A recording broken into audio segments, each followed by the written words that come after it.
This is the Infatuasian podcast, a show where we get together to talk about Asian things that we love. This is Curtis, and on today's episode, we'll be talking fishing with Adam from YouTube's Die Hard Fishing channel.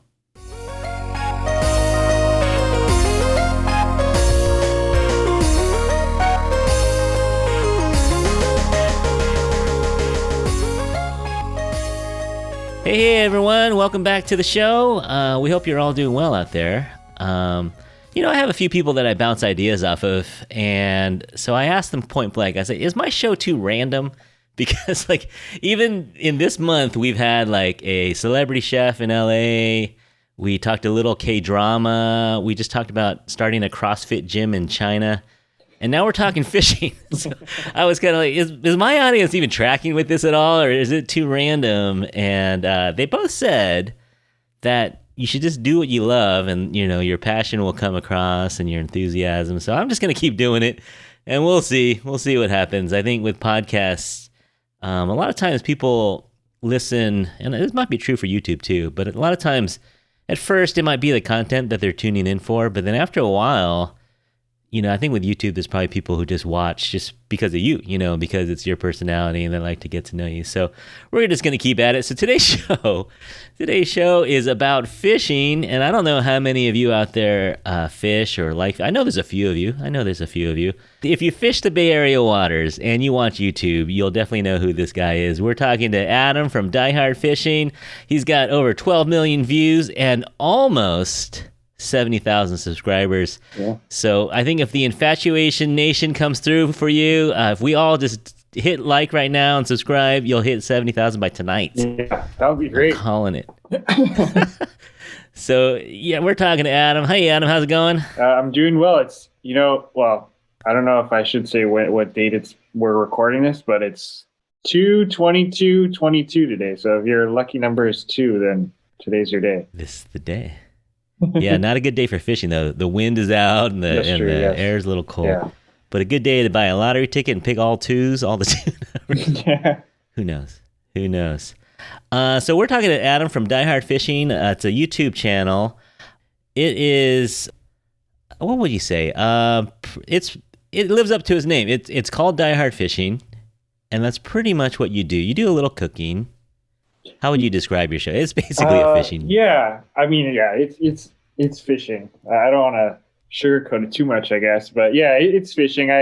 The name itself, it's funny. I kind of just literally, I when I made the channel way back when, one night I was like, I have no idea what to name it. Let's just, I don't know, for some reason that name came to mind, and then I just rolled with it. But it's been Die Hard Fishing ever since. But yeah, it's just fishing mostly in the Bay Area.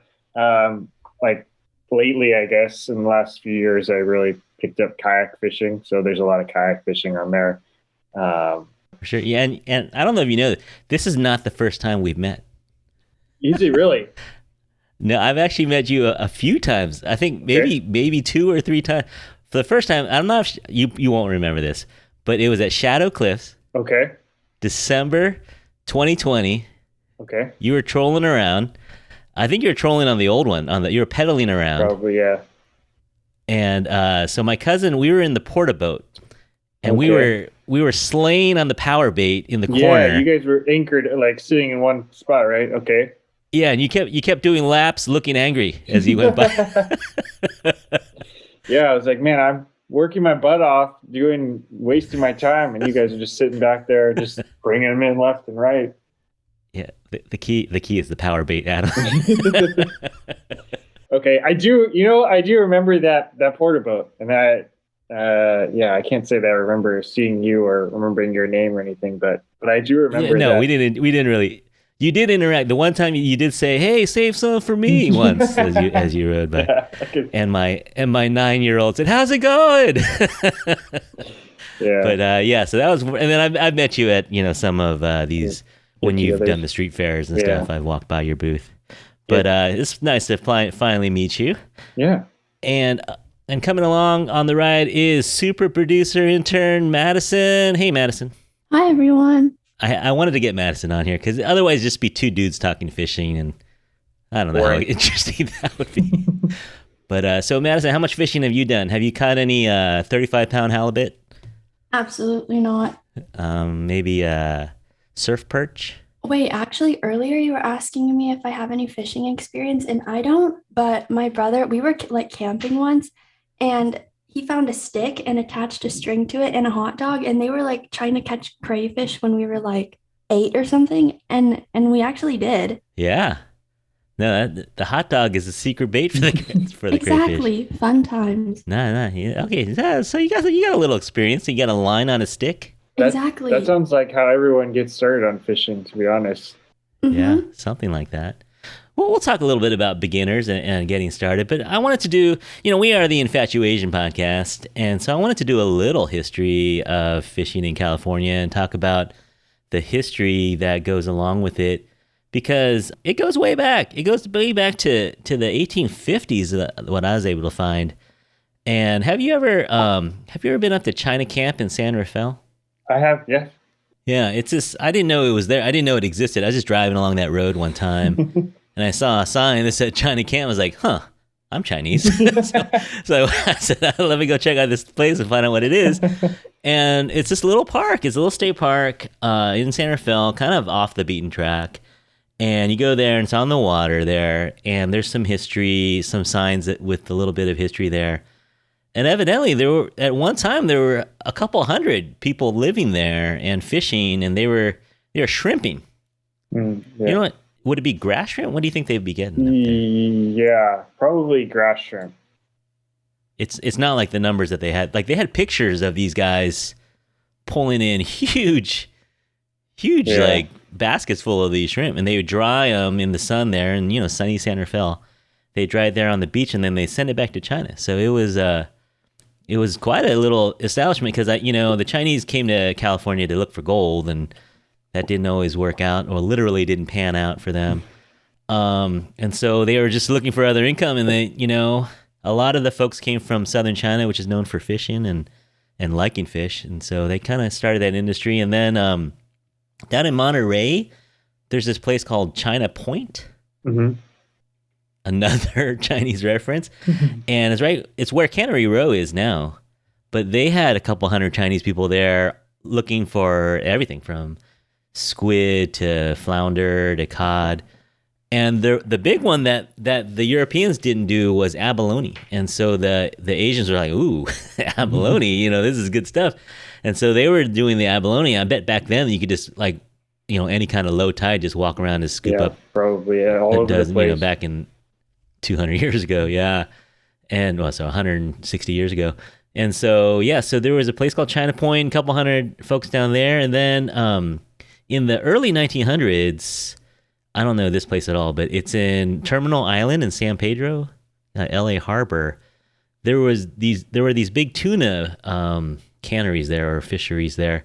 And they invited folks from Japan to come because the Japanese were really good at tuna fishing and sardine fishing, and so they recruited fishermen from Japan to come to California in the 1900s. So there were, in the Filipino community has always been a fishing. All these islands, right? Anytime you're in the islands in the South China Sea, or so Hong Kong, you have Japan, the Philippines, like Indonesia is just all islands, right? Mm-hmm. And so these are the great fishing culture, some of the great fishing cultures of the world. And they ended up in America. A lot of them end up in America and just did what they knew.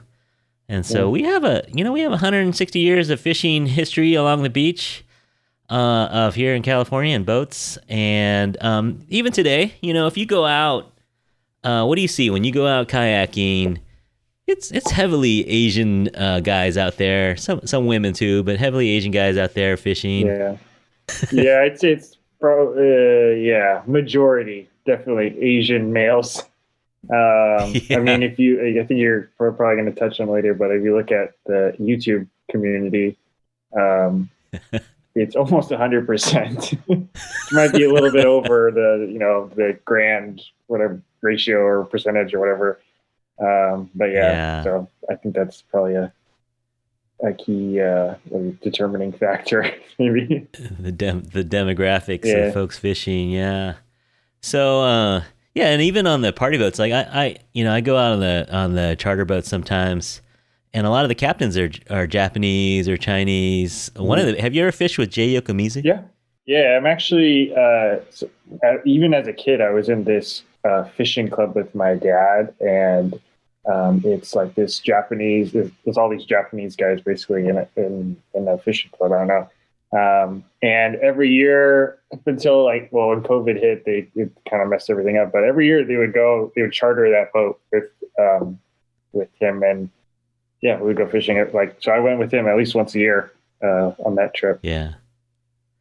No, he's one of those guys that, he likes to do like the potluck where it's just live bait and you just catch whatever's biting that day.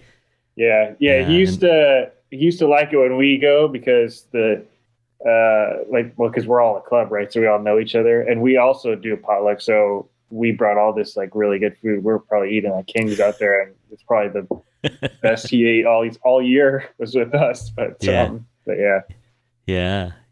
No, it's fun going out with those guys, and we can mention some of the other guys out of Half Moon Bay. They got Chris Chang or Alan Chin in Emeryville, also on Tigerfish. Bunch of captains out there, and then the YouTubers. So this last couple years, the pandemic, I would say, is kind of how I found you guys. We're all sitting at home, and we're like, what can we do that can social distance, right? And what can we do that is not going to be dangerous to do, or and so a lot of us just watch YouTube, and we found a bunch of different channels. So I personally want to thank you for doing what you do, because my dad got me in, similar story to you, right? My dad got me into fishing, and my daughters were never really into it, but they love YouTube.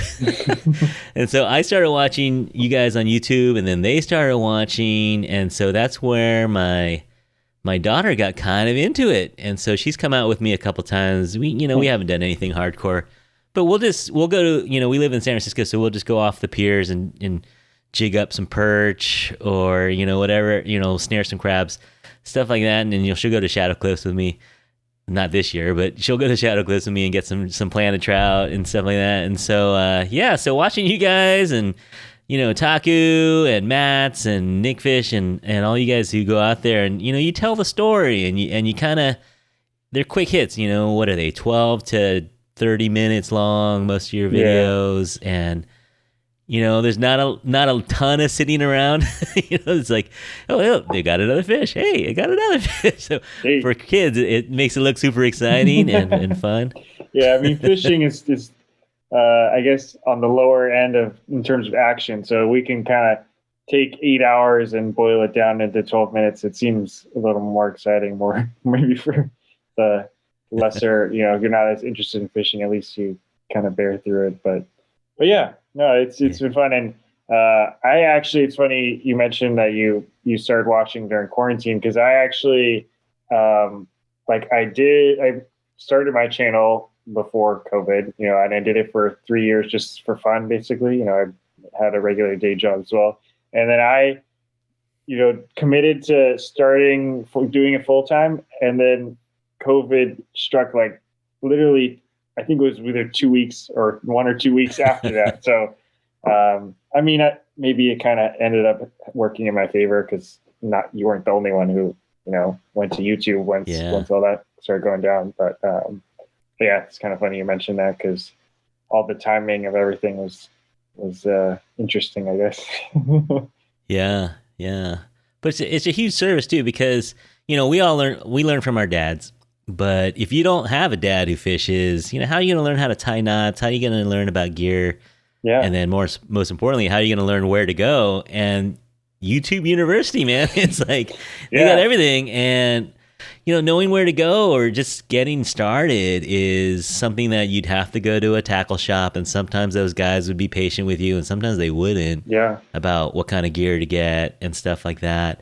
Or, you just go to Dick's or Big Five or something like that, and those guys often don't know much at all. But then YouTube has guys on the water showing you what to do, showing you, what baits they're using. Yeah, it's funny. It's helped a lot. Yeah, I was just telling I was doing on this live video with this other YouTuber down south. His name's Edward. His channel's called Hook to Cook. But anyways, yeah, I was like, we said like the same exact thing where I was like, yeah, like both me and him were lucky enough that our dads were, into fishing, and they took us fishing as kids and kind of showed us a little bit about fishing, basically.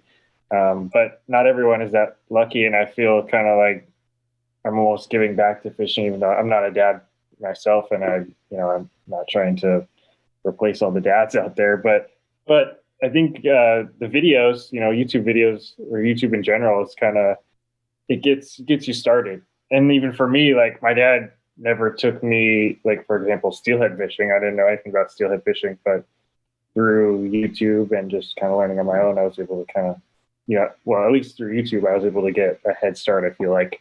Whereas if I just went out there with no knowledge, I would have been so far behind, wasting hours and hours out there. So yeah, I think that part is cool. Be frustrated. Yeah, I think that part's cool where I can kind of, I don't know. I guess I don't know if it's real or not, but I feel like I'm kind of giving back to the fishing community or whatever out there. Hopefully, getting some kids excited about fishing. Yeah, no, I'm sure there's been a bump. Don't you think? I mean, yeah, I have no evidence, but I don't have any evidence either. But I feel like I don't know if it's just because I hang out with a bunch of fishermen now, but I feel like when I was a kid, like no one really talked about fishing. I don't know. It was like not really a cool thing. I don't know. Maybe Madison will know, but yeah, like I feel like now maybe it's not like the coolest thing in the world, but it's not. You're not a loser if you go fishing on the weekend or something. Yeah, I honestly feel like I know a lot of people my age who fish. Yeah. So I feel like it's getting cooler. I don't know. Maybe that's just me. And you've inspired Mr. Chin's daughter, so that's one. Yeah, exactly. At least. One at a time. One at a time. Madison, what would it take you to get on the water? What? I don't know. This is gonna sound really like mean and prejudiced, but fishing to me sounds so unappealing because it's just like you're in the middle of a stinky place. It's like sitting there for a long time. It just like doesn't really sound fun to me. Like I'm genuinely curious, why do you guys like to fish? Because like in Adam's background, I can see like a vibrant fish picture. Is it like your favorite animal? Do you just like the free food, or is it just like a calming experience for you? That's a good question. I think for me, well, one, I grew up fishing. Like I said, my dad took me, so that probably helped. But I feel like I think there's multiple things. But you get outside. I like the outside, and you say it's a stinky place, but not always stinky. Sometimes it can be, but yeah, no, I like the outside. You get some exercise. I feel like that's always good. The free fish is always good. But I think the main thing that I like about fishing is the challenge of trying to figure out what's gonna, how you're gonna get whatever fish you're going for. I don't know. That's interesting. Just me. Yeah, no, I agree with all this. Probably just sounded really not cool there to all the younger audience. No, Madison, you don't know the feeling of something pulling on the other end of the line. It's pulling, it's tugging on it. There's something about your adrenaline gets going, and you feel like a genius. You feel like you solved a Rubik's Cube or something. You feel like you solved a puzzle, and then when you come home, if you bring it home, right? You come home with the bounty. You're like a hero. Got it. The gratification. Yeah. I think we got to get you on the. We could just go down to Aquatic Park, Madison, and we'll just go. Maybe. Our school is right. We overlook Aquatic Park in San Francisco. Okay. We're right across the street from Ghirardelli Square, Galileo High School. So we can walk down after school. We can walk down with a sabiki rig, maybe a little shrimp and a crab ring. Yeah. So like we can right now. Totally. Right now, well, it's kind of like tailing off, but. Right now, it's like the herring spawn is kind of, it's kind of the end of the herring season. So I don't know if you've seen any of those videos or not, but earlier in the year, maybe like a month or two ago, I caught some right behind the Chase Center. So not too far, I think. Well, maybe a little bit of a journey south. Yeah, but yeah, they're around. They probably come into Aquatic Park. Yeah, they probably. Yeah, I assume they're there. They're all over. Yeah, but Yeah, I've always thought about starting the Galileo Fishing Club. We'll see. Because, on the Muni Pier, you don't need a license, right? Yeah, that's true. And if you're under 16, you It's don't under need a license 16. either. So, yeah. Yeah. I'm sure that would be a huge hit. Yeah, Galileo. I don't know. You sound a little sarcastic. No, like maybe. I think Madison wants to be the president of the club. Me too, definitely. Yeah, all right. It looks good on My your new resume. hobby. I think on your transcript, that would look dope. I think the colleges would be like, oh, really? Mm-hmm. How can you know the fishing club? Like, okay, sort of by like, I don't know what you call it. It's not AT&T Park anymore. What is it? Oracle. Oracle Park. Oh, that's what he was saying. Okay, yeah, I've seen people in boats. That Yeah. seems fun. Yeah. Yeah. Like, rather than standing on like a pier dock thing. Like, that Right. actually seems enjoyable. No, but you're thinking of a yacht, though. No, not a yacht. They're like these little boats, right? Okay. All right. Sometimes the ball goes in them. Yeah. Those are kayaks. Yeah. Yeah. So, like, Perfect. one time I was actually, like, I went out there during a Giants game. And that's like, Mhm. if you're not really into fishing, you just want to go hang out, that's the time to go. Because it's like almost like a party out there. Oh, okay. Yeah. All right. I think we're planting the seed, Adam. I think another half hour of this. I think she's coming on board the fishing Exactly. train here. So let's ask Adam a little bit about himself, so the audience can get to know him and his career as a professional YouTuber. I think this will be fun. First question is, were you born in the Bay Area? So I was born, I don't even know if you consider this Bay Area, but like Salinas area near Monterey. Okay. I think it's part of maybe the South Bay Area. And I was born there, grew up there, and I fished there a lot as a kid. And then after that, I went to college at Santa Clara University, which is obviously in Santa Clara. That's definitely in the Bay Area, and I've basically lived in that area ever since then. Fishing all around the area. What did you study? Was it like still related to marine life stuff or something totally different? It was actually, well, kind of. So Santa Clara University didn't have a marine biology program, which is what I would have loved to do. But I did environmental science was my major, and I minored in biology and economics. So, All right. so yeah, it's kind of related. Actually, it's funny because when I graduated college, I worked in sales for like a tech company, and basically didn't use any of that. But now I kind of use a little bit of it, so I feel like I'm getting some use out of my tuition money now. Yeah.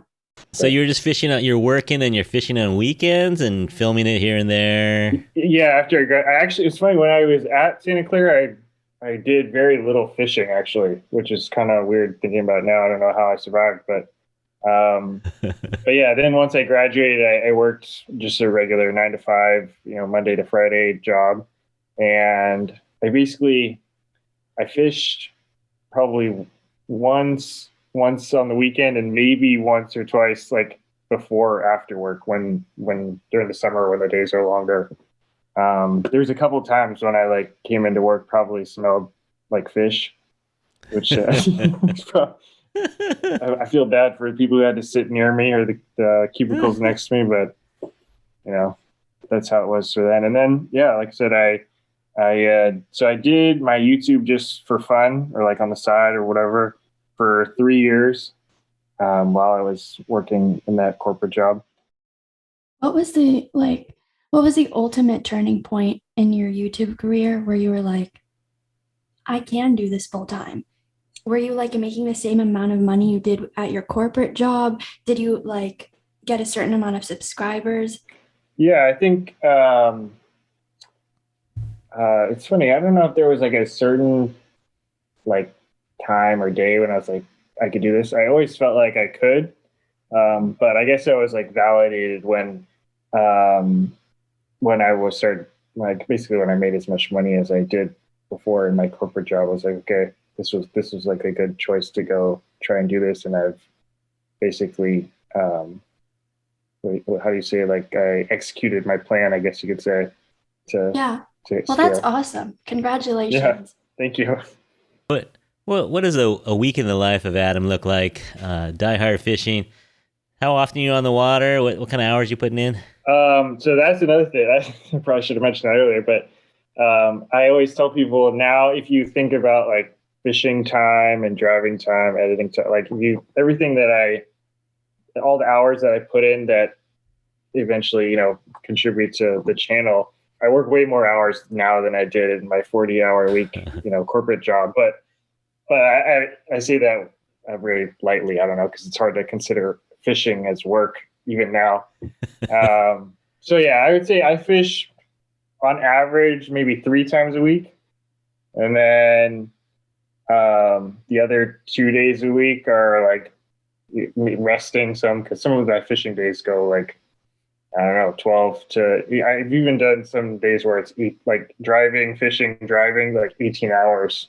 So Yeah. so yes, Sleeping some of in those your days car. in between are resting and editing and just doing other stuff. I have like merch, for example, that I ship out every once in a while. So that doesn't take up very much time, Nice. but that is what I do on those other 2 days. And then I try my best not to do much on the weekend in terms of, darn fishing, I guess. So Do you eat all the fish you catch? so me and my wife, we eat a good portion of it. I do also, I'm like Curtis was saying, most of my family is in the same boat. They're happy to get free crab or fish or whenever they can. So I do, whenever there's like family get-togethers, I usually bring some kind of fish or crab or whatever. Yeah. So yeah, whatever we don't eat, I give to family and friends. But I'd say we eat probably like 70% of the fish I catch. So we eat quite a bit of fish. Yeah.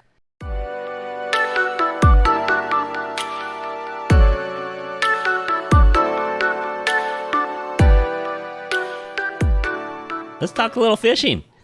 Sure. All right, Madison, take some notes on this. This is Yes. good information coming your way.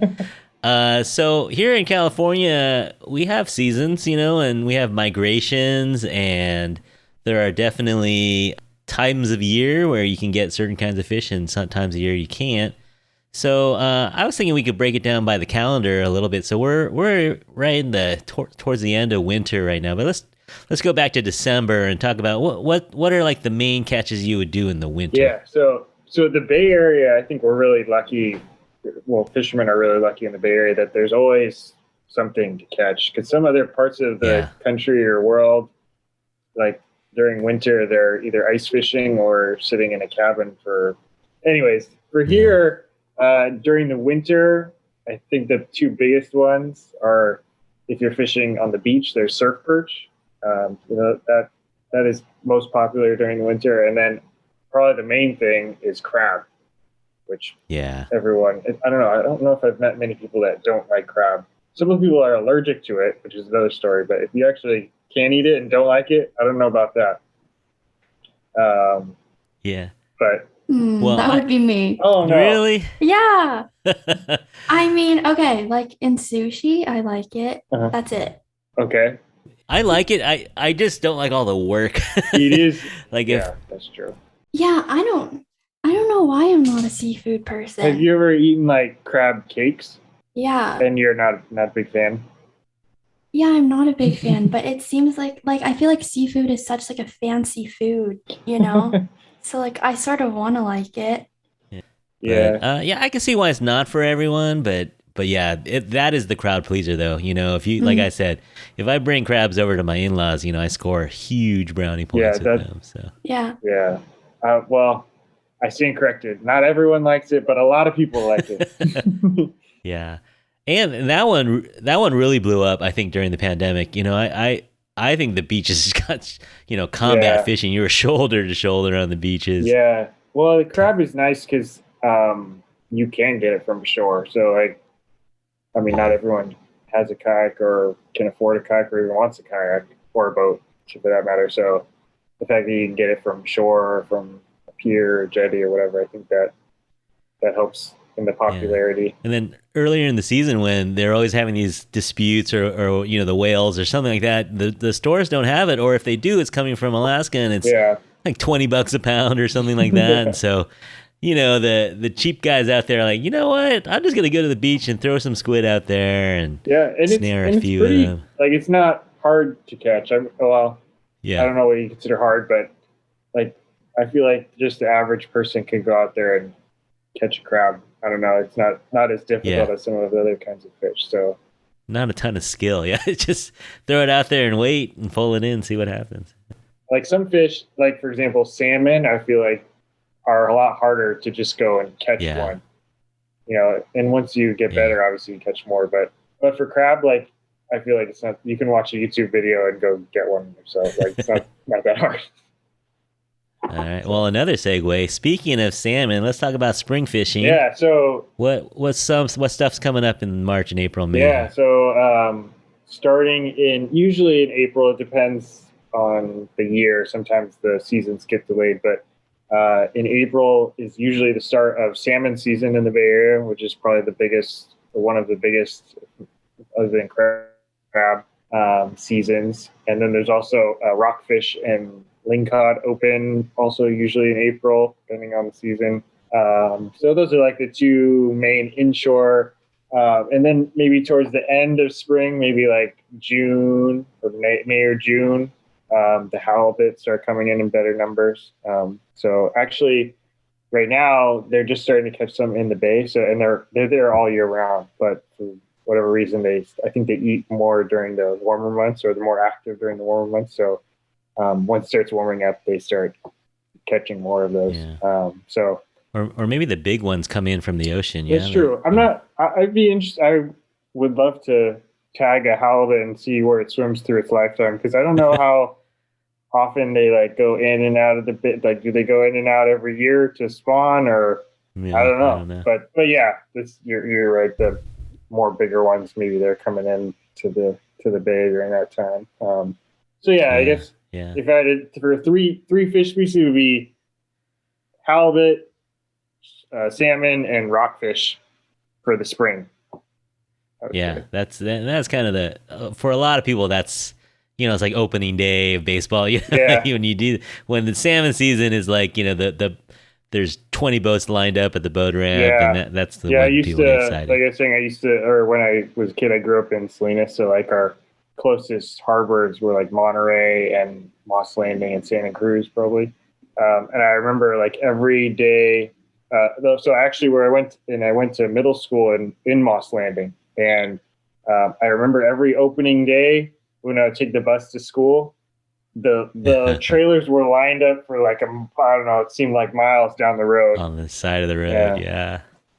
Yeah. No, there's people there at 12:01, right? Like just trying to get out there. Yeah. So people don't mess around when it comes to salmon. No, don't get in the way of the salmon fishermen. Yeah. And then in the summer, it's kind of the same, but there's a couple. Well, I know one species, that's bigger in the summer. Yeah. So like you said, there's some overlap, and definitely all three of those that I just mentioned go into the summer. But also, if you go back to the surf, I'd say striped bass is a big summer species. Yeah, it would be one of the main ones, at least in this area, that I can think of during the summer.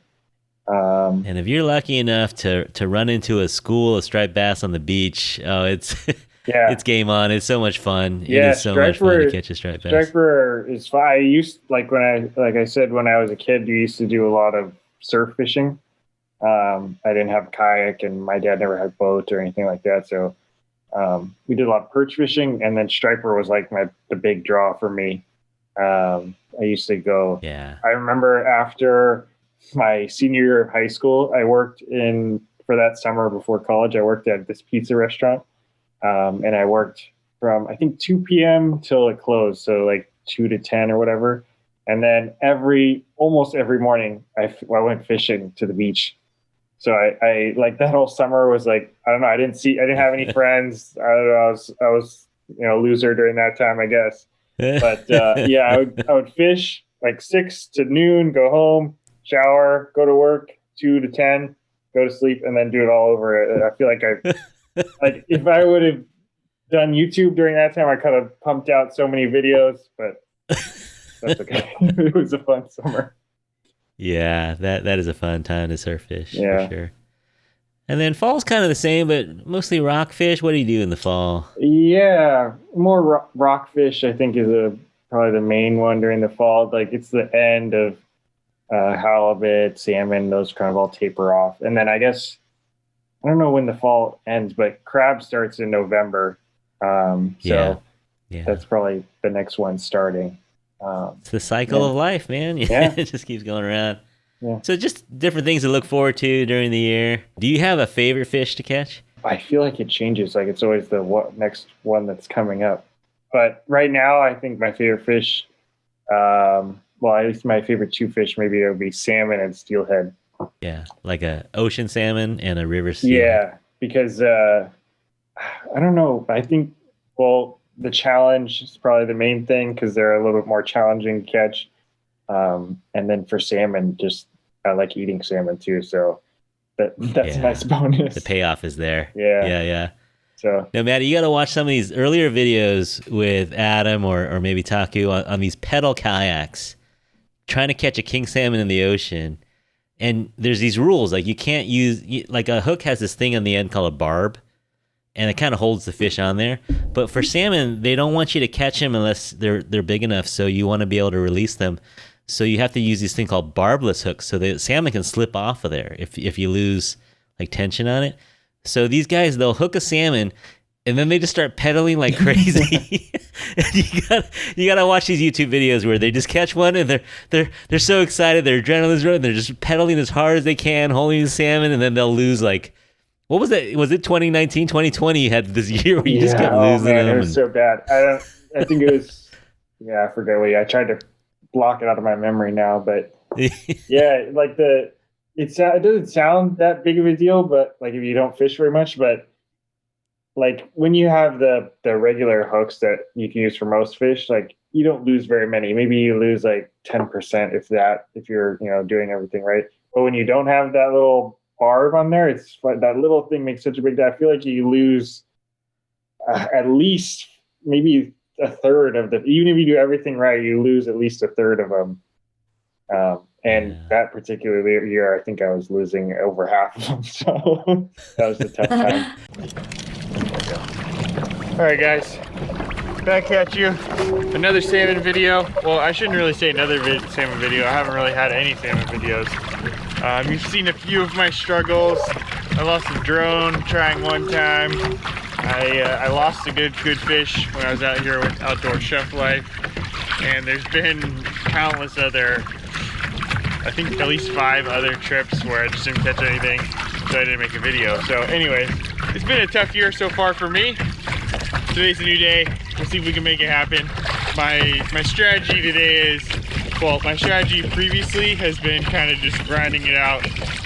I mean, I've been out here 8 hours almost every day. I've been trying for salmon, but today I'm gonna try something a little different. I'm gonna try to really fish hard for like 4 hours, 3 or 4 hours. And hopefully it can change our luck a little bit, and we'll see. Something on there. I don't know what it is. Oh yeah, there it is, right on the surface. Oh yeah, that's the salmon, 100%. Now he's waking up. I'm on, James. Oh, nice. Okay, don't lose it. Hey, don't jinx me.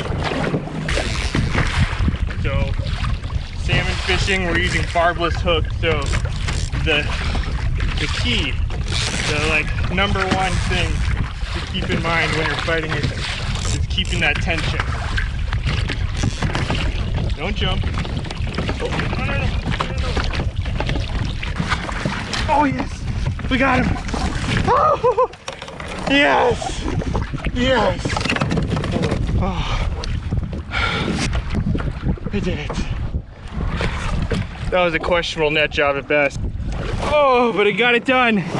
We got it done. That was hectic. And it's not a huge one, I'm not gonna lie. This is probably like a 28 or so incher, but this is a keeper. We got the monkey off of our back. Woo! Oh, we did it. Oh man, and then you know it's hard because you're by yourself and you're trying to net it with one hand, and you're pedaling and you're holding this Yes. 8.5 foot rod in your other hand, and the fish is pulling and shaking his head, and you got to keep it. And so the adrenaline's up. So as a viewer, it's good television. Yeah. we're Yeah. watching at home. Yeah, and we're rooting you on, and then you lose it, and we're hurting with you. And so it makes for a really good video. Wait, so is it typical for fishers to paddle? I mean, like drive the boat while you're. Yeah. So It is? for this particular, for salmon fishing in particular, it is common. Like for other fish, you can just kind of like drift with the currents. But this particular one, it's a little more effective to drive with your baits in the water. So it's like basically your stuff is moving through the water. I don't know if that makes sense or not, but and then when you actually hook it, like you're fighting it, you still keep driving because it keeps the tension on the from the fish or the line from getting loose. It's hard to explain. That's so hard. It's really hard. It's so much harder from the kayak too because when you're on a boat, there's multiple people. One person can drive the boat, and also it's motor powered. Which now I have a motor powered kayak. Where I'm kind of cheating, but anyways, it's a lot easier when there's one person driving, one person reeling in the fish, and then another person netting it. But when you're on the kayak, there's no motor, so it's all foot power, and then also you're doing all three things by yourself at once. So it's a challenge. Yeah. But like I was saying, that's part of the reason why I like it. So And there's filming. yeah. Oh yeah. Yeah. And I went and added another aspect, I guess, by starting a YouTube channel. Yeah, no, I can imagine because, like for most of us out there, most of us average Joes out there, we mess up all the time, tangled, snags, miscast. Like my first time surf casting for crab, I'm super excited. Wind up, just toss it, just send my, snap the leader and send the trap 200 feet into the ocean. And then I was like, I'm good. I'm thinking, good thing no one's videoing this, right? Because it's super embarrassing. But for you guys, you're out there, and that's part of the gig, right? It's part of the charm of it is seeing you guys mess up here and there and prove that you're human. And yeah, I mean, technically we could edit all of that stuff out, but I like to leave most of that stuff in there because I don't know, I don't want to create this false impression that I never lose any fish or anything. So yeah.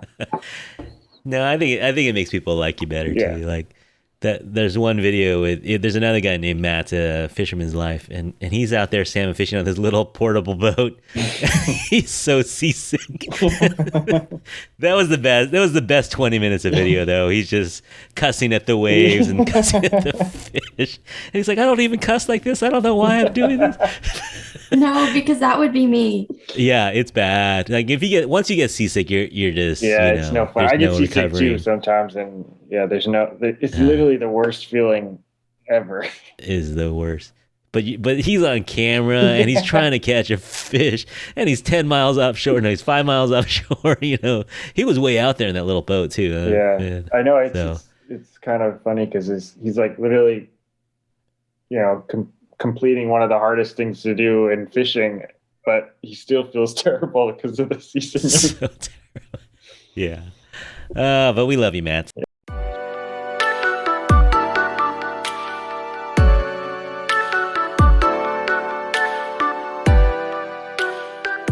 You got a favorite video, Adam? What's your... Like, how many do you have? You have 300 videos? How many videos you got? I'm not sure. I should look. Probably around 300 somewhere. I don't know. But I'd say my favorite one, well, it's hard. Like I just put it out, so I don't know if it's fair. Maybe it's just fresh in my mind. But my steelhead one that I just did, is my favorite. I put the most effort into the video itself, like editing and putting all the B-roll and stuff in it. But that's my favorite video right now, and probably my favorite or most proud of catch I guess I've ever had on YouTube. Yeah, that was cool. That was cool. But yeah, like and that might be once of a lifetime. Yeah, I mean, so I'll just like if you haven't seen the video, it's like I tried to catch this particular fish, a steelhead, in the Bay Area, and there's not that many in the Bay Area. Before, like maybe 60 years ago or 50 years ago, I don't know, there was there was a bunch of them, I guess, but they kind of like, because there's less water now and just more fishing and less regulation, there's not as many now. I'd say like the river that I caught this fish from, I talked to like a Department of Fish and Game person last year, and they said that in this whole river, out of all the fishermen for the whole season, I think they recorded like 8 total fish caught in the river. Yeah. So yeah, anyways, this one I tried to, like last year I tried, and then I kind of put it all into a video where it was over a year it took me to catch this one fish. And yeah, it was, I tell people now, like, you know, it was a struggle, but that made it, you know, memorable and probably one of my more proud of fish now. So yeah.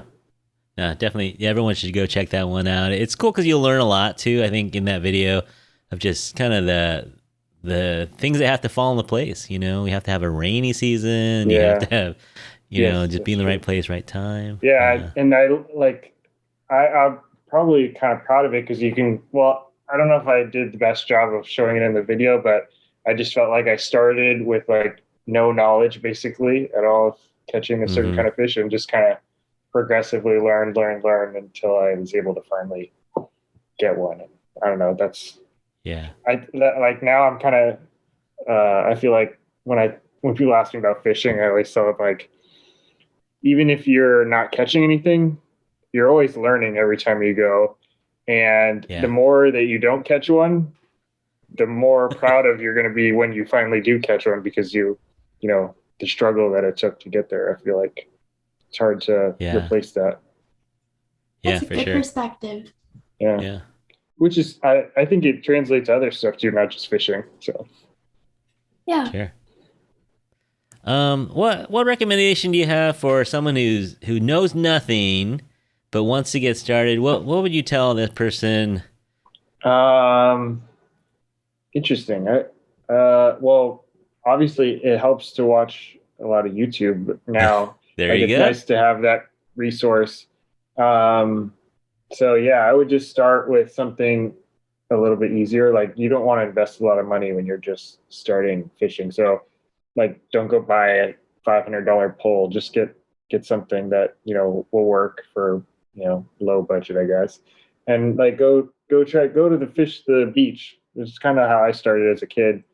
Like, it's easy to get to. You don't have to make a big investment.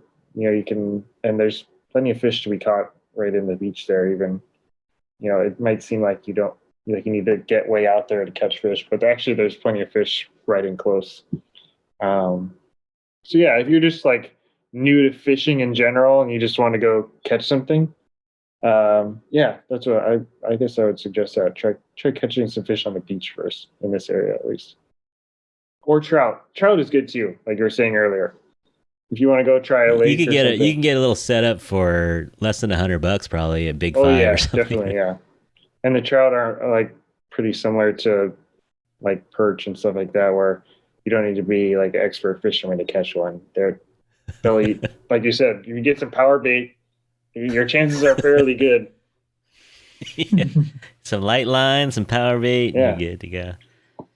I might recommend something. It's more expensive, but it's also more satisfying, I think. Is maybe go on a party boat, like a half day. Like, take some Dramamine, go on a party boat, like one of those like the ones that there's Ankeny Street in Half Moon Bay, and he'll go out inshore, you know, just go down by the Ritz, and you can rent a pole. And so it's going to cost you, you know, the whole thing will be like $200. So it's a little bit of money, but you'll almost guaranteed to come home with a sack full of fish. You should be getting fish there if you're doing that, for sure. Yeah. And make friends with the deckhand and say, look, I don't know what I'm doing. You know, I'm going to need your help. And they'll help you tie stuff. They'll help you, you know, get stuff. And they'll even fillet them for you or gut them for you on the boat. But, you know, bring some cash to tip those guys. Those guys work hard. Yes. But I feel like that's a high rate of success and a high satisfaction. True. You know, when you bring home, those sacks of fish are heavy. By the end of the day, you know, you're bringing home a sack full of fish. Yeah, I guess if you're, like, you literally just want to try fishing one time to see if you're even interested in it, then that's probably the best way to do it. Because yeah, you can get everything you need there.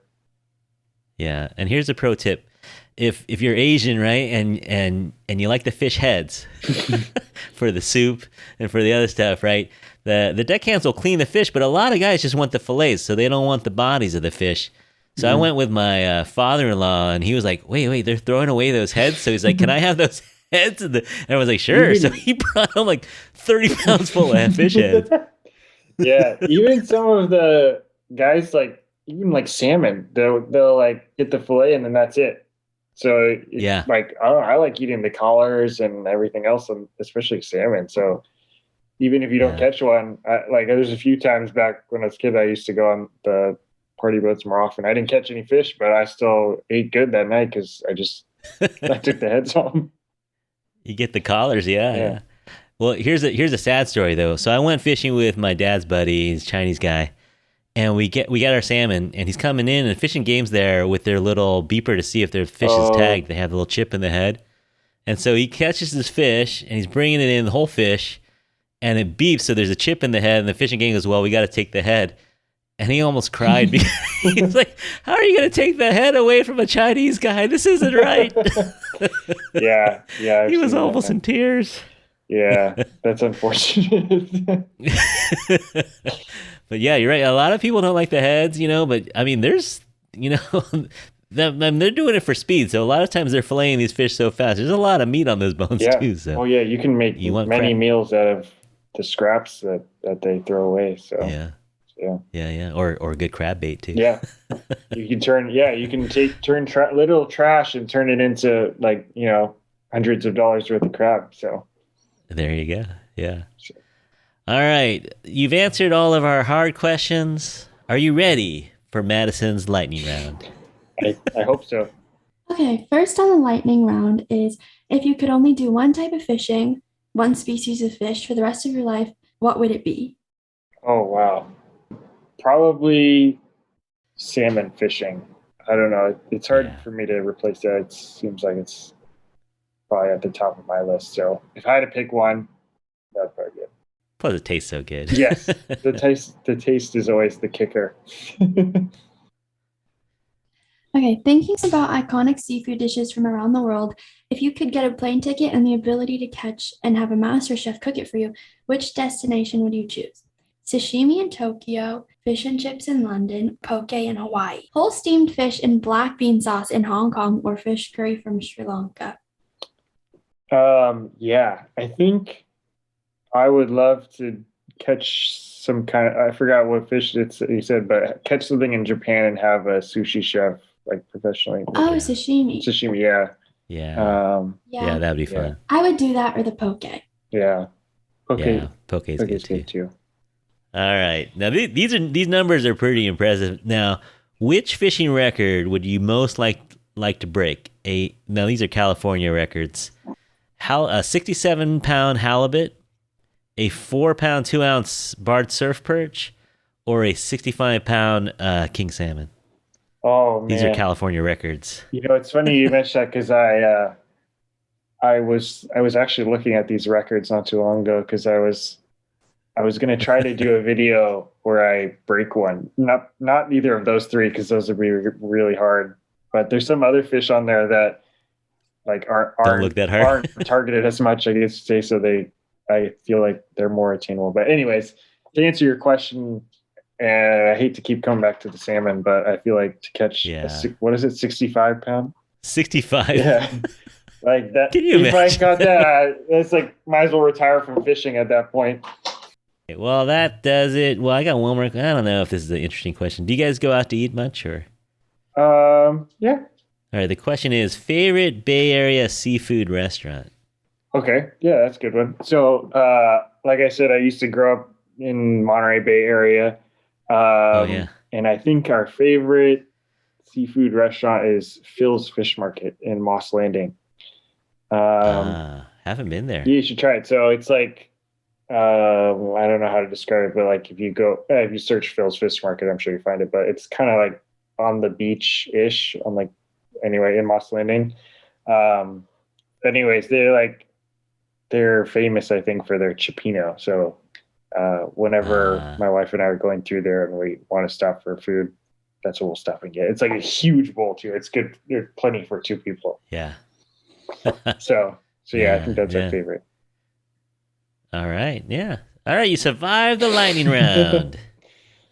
All right, man. This has been fun. I mean, I had fun. Madison, did you have fun? Yeah, now I know everything about fishing and how I can start up my fishing club. Yeah. All right.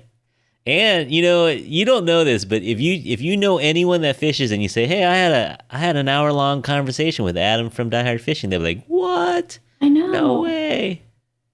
Yeah. They're probably like, "Oh, cool." For sure. Exactly. I mean, do you feel like a celebrity? I mean, you get noticed every time you're out, right? You get recognized almost every time you're out. Yeah, right? Well, it depends where if I'm fishing, then right. I pretty much get recognized every time.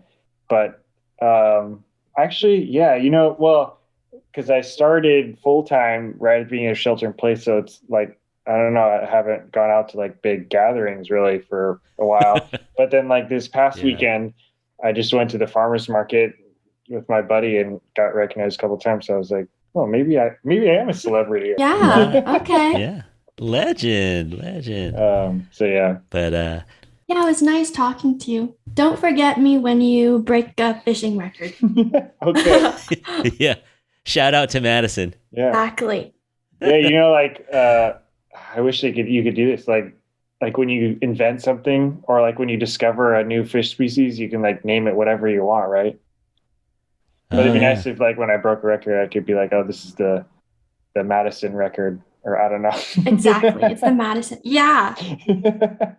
Maybe if I discover a new fish species, then I can name it like, Madison. Biggest honor of my life. All right, Maddie, here's something. When you say bye to a fisherman, you got to say, hey, tight lines. That's what you say? Yeah. What else can you say, Adam? Is there anything else you can say? Yeah, I don't know. Tight lines.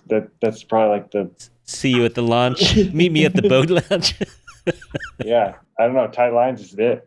All right, don't be surprised if you're out on the kayak, a mile offshore, and you see Madison's cruising by. Yep, in my little kayak. In a little kayak. I won't be surprised if I see a fishing record that says Angler Madison. Yeah. 66-pound salmon from a kayak. Mm-hmm. Yeah, from a kayak.